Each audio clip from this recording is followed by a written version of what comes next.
नमस्कार, भव्य भारत न्यूज़ में आप सभी दर्शकों का स्वागत है।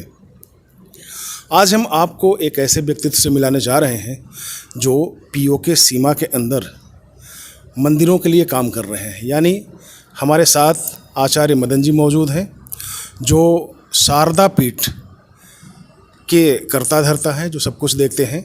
और आज इनके मन में पीठ को आगे ले जाने के लिए, पीठ को पूरे विश्व में प्रसारित करने के लिए क्या योजना है, उस पर हम बात कर रहे हैं। आचार्य मदन जी, आपका बहुत बहुत स्वागत है। धन्यवाद। शंकराचार्य को 7 समुंदर पार जाने से वर्जित किया गया, मना किया गया, रिस्ट्रिक्शंस हैं, आप इसको मान सकते हैं।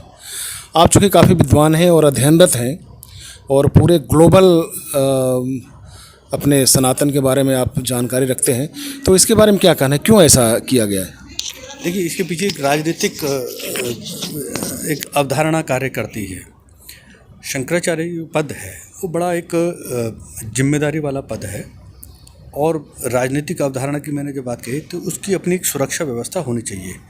देखिए, जो मनुस्मृति की अगर हमने बात की है तो वहाँ पर संन्यास के जो लक्षण कहे गए हैं, जो संन्यास के जो एक प्रोटोकॉल कह लीजिए, कह रहे हैं, उसके जो नियम हैं, उसको नियम के अनुसार आपको 3 ऐषणाओं से मुक्ति चाहिए: लोकेर्षणा, वित्तेषणा और पुत्रेषणा।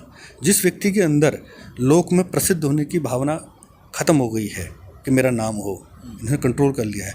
पुत्रेषणा यानी ना तो पुत्र में ममत्व है, ना शिष्यों में बनाने में। वित्तेषणा ना तो धन संग्रह में उसका है, ना संपत्ति इत्यादि में। जब 3 ऐषणों से मुक्त हो तो व्यक्ति सन्यासी हो सकता है और इनसे मुक्त होकर अपना साधना कर सकता है और सत्य वचन कह सकता है, जो सन्यास के गुण हैं। अब यहाँ पर शंकराचार्य के आने के बाद चूँकि एक राजनीतिक व्यवस्था स्थापित करनी थी, क्योंकि उस समय बुद्धिज़्म और जैनिज़्म और अन्य कहीं जो हम कहते हैं कि तांत्रिक संप्रदाय का उद्भव हो गया था, जो राजाओं को कंट्रोल करके राज्य के लोगों को भ्रमित करते थे। शुद्ध सनातन वैदिक संस्कृति की स्थापना के लिए सन्यासियों को राजदंड धारण करना पड़ा धर्म की स्थापना के लिए। इसलिए आप देखिए को मांडलिक राजा हुआ करते थे हमारे यहाँ पे मंडल। अब यहाँ महामंडलेश्वर की उपाधि दी जाती है। नागाओं की सेना बनाई गई है, जबकि ये कर्म है क्षत्रियों का। महाभारत काल में तो कोई शंकराचार्य आपको वर्णन नहीं मिलेगा, परंतु आप ये देखिएगा कि जब सेना राजा युद्ध करता, राजा ही धर्म का में मुख्य अधिकारी होता था। बाकी ऋषि लोग, जो पुरोहित लोग होते थे, वो आके बाकी मंत्री परिषद बनती थी, उनके अनुसार धर्म आज्ञा वो उपदेश करते थे। नियम की व्यवस्था राजा करेगा। अब यहाँ पर थोड़ा सा राजनीतिक अवधारणा के चलते, क्योंकि सनातन धर्म को बचाना था, इसलिए प्रोटोकॉल के तहत 4 मठ के शंकराचार्यों को धार्मिक जिम्मेदारी के साथ राजनीतिक जिम्मेदारियाँ भी दी गई है।